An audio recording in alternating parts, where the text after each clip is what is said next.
त्रिभुवन विमानस्थलको ढोका खोलिँदा एकछिन रोकिएँ। म नेपाल फर्किएको थिएँ। धेरै वर्षको सङ्घर्षपछि असफलतासँग चुरो स्वीकारेर लाज र मौनता बोकेर म मातृभूमिमा टेक्दै थिएँ। मानिसहरूले मलाई हेरे, एकछिन अचम्म माने अनि फेरि आफ्नो बाटो लागे। कसैले चिनेन, तर म आफैलाई चिनिरहेको थिएँ। म अमेरिका पुगेको थिएँ। म सङ्घर्षमा हारेको थिएँ। म जिउँदै विफलताको घोषणापत्र बनेर फर्किएको थिएँ।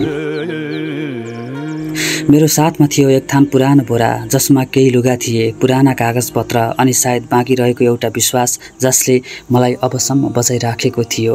मैले किन अमेरिका रोजेँ? म पटक पटक असफल भएँ। मिडियाबाट पाइला अगाडि बढाउन खोजेँ, सफल हुन सकिनँ। राजनीति गरेँ, राजनीति मिलेन, स्रोत साधन थिएन। समाजमा हरेक दिन मलाई सम्झाइन्थ्यो कि म नालायक हुँ। विदेश गइस् भने बल्ल केही हुन्छ भन्ने कर्णप्रिय भ्रमहरू घरिघरि मेरो कानमा गुन्जिन्थे। मैले अमेरिका छाने। त्यो मेरो विकल्प थिएन, त्यो मेरो अन्तिम प्रयास थियो। वैधानिक बाटो थिएन, तर जिन्दगी बचाउने प्रयत्न थियो। म मर्न चाहँदैन थिएँ, म बाँच्न चाहन्थेँ। यात्रा आँधीभन्दा तीव्र र थकित। जङ्गल, सर्प, नदी, तस्कर, धोका, भोग, जरो सबै पसे मेरो बाटोमा। मैले ती सबै सहेर अमेरिका छुँदै गर्दा एकछिन त रुन मन लाग्यो। अब फेरि म जन्मिएँ, तर त्यो आशा धेरै टिकेन। अमेरिकामा मैले आफूसँगै सयौं नेपाली भेटेँ। कोही भर्खर आएका, कोही अगाडि नै जेल परेका, कोही शरण पाएर बाहिर निस्किने दिन कोरेका।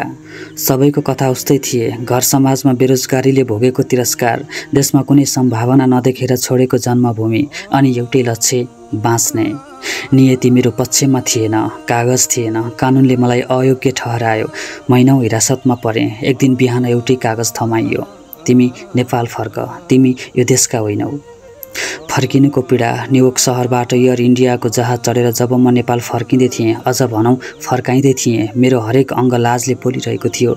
मलाई लाग्यो म हारेँ। मसँग न पैसा थियो, न ओज, न गौरव। म खाली थिएँ, रित्तो। त्यो रित्तोपन केवल बोरामा होइन, मनमा थियो। पूर्वको सूर्य पश्चिमको पहाडमा अस्ताइसकेको बेला नेपाल उत्रिएँ। कसैले स्वागत गरेन, बरु मिडियाले अनुहार देखाएर खबर बनायो। गैर कानुनी रूपमा अमेरिका पुगेका युवाहरू फर्किए। सामाजिक सञ्जालमा खिसी टिउरोको सगरमाथा खडा गरियो। अमेरिका पुगेकाहरू बोरा बोकेर फर्किए। डलर काट्न गएकाहरूको यस्तो हालत भन्ने व्यङ्ग्यहरू झन् मनमा चिर्छ। फर्किएपछि देखेँ समाज अझ उस्तै छ। खुट्टा तान्ने, असफलतामा रमाउने र अरूको पीडामा हाँस्ने। कोही सोध्थे, अनि के ल्यायो? जस्तो कि म किनमेल गर्न गएको थिएँ। कोही हाँस्थे, नत्र किन फर्कियौ त? साथीहरू टाढा भए, आफन्तहरू मौन भए। म तिनका लागि गर्व होइन, चेतावनी बने। यस्तै हुन्छ रे विदेश जाँदा। तर कसैले मेरो प्रयास देखेन, मेरो पीडा बुझेन। म मर्न नचाहेर हिँडेको यात्रालाई जीवनको हारको सन्देश बनाइयो। मेरो सपना, मेरो भविष्य। देशमा म जस्ता लाखौँ युवा छन् जसले सपना देख्छन् तर अवसर पाउँदैनन्, जसको ज्ञान, ऊर्जा र इमान्दारी देशले चिन्दैन। फेरि सुरु गर्न सजिलो हुँदैन। आज म नेपालमै छु, खाली हात फर्किए पनि मन खाली छैन। म बुझ्छु जिन्दगी हार जितको खेल मात्र होइन, अर्थको खोज पनि हो। म अब फेरि केही सुरु गर्न चाहन्छु। सायद सानो व्यापार, सायद आफ्नै खेत। तर हरेक बिहान मलाई लाग्छ म अपराधी हुँ जस्तो व्यवहार गरिन्छ। के म दोषी हुँ? के म प्रयास गर्नु अपराध हो? के देश छाड्नु देशद्रोह हो? मेरो बिन्ती तपाईहरूसँग एउटै अनुरोध छ, फिर्ता आएका हरेक युवाहरूलाई सम्झाउनुहोस्। उनीहरूले प्रयास गरेका थिए, उनीहरू हार्न चाहँदैनथे, उनीहरू हाँस्न चाहन्थे, आफैलाई केही साबित गर्न चाहन्थे। तर जीवन सधैँ जसले योजना गर्छ उसको पक्षमा हुँदैन। कहिलेकाहीँ बाटोमा आँधी आउँछ, सपना च्यातिन्छ। रित्तो बोरा बोक्नुको अर्थ प्रयासको शेष हो। त्यहाँ बाँकी सपनाबाट हामी फेरि सुरु गर्न चाहन्छौँ। अन्तिम शब्द। म अमेरिका गएँ, फर्किएँ, विफल भएँ, तर म अझै बाँचेको छु। अझै सपनाहरू बाँकी छन्। समाजले ठानिरहेको छ म सकिएँ, तर म भित्र एउटा झिल्को बलिरहेको छ जुन अब आफ्नो देशमै केही गर्नेछ।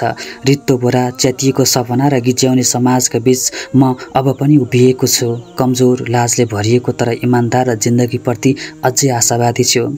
कृपया मलाई अपराधी नबनाऊ। म देश छोडेर गएको थिएँ, तर देशको माया कहिले छोडेको थिइनँ। अब म यहीँ छु, फेरि एउटा सपना बोकेर, यसपालि कानुनी, इमान्दार र पूर्ण नेपाली भएर।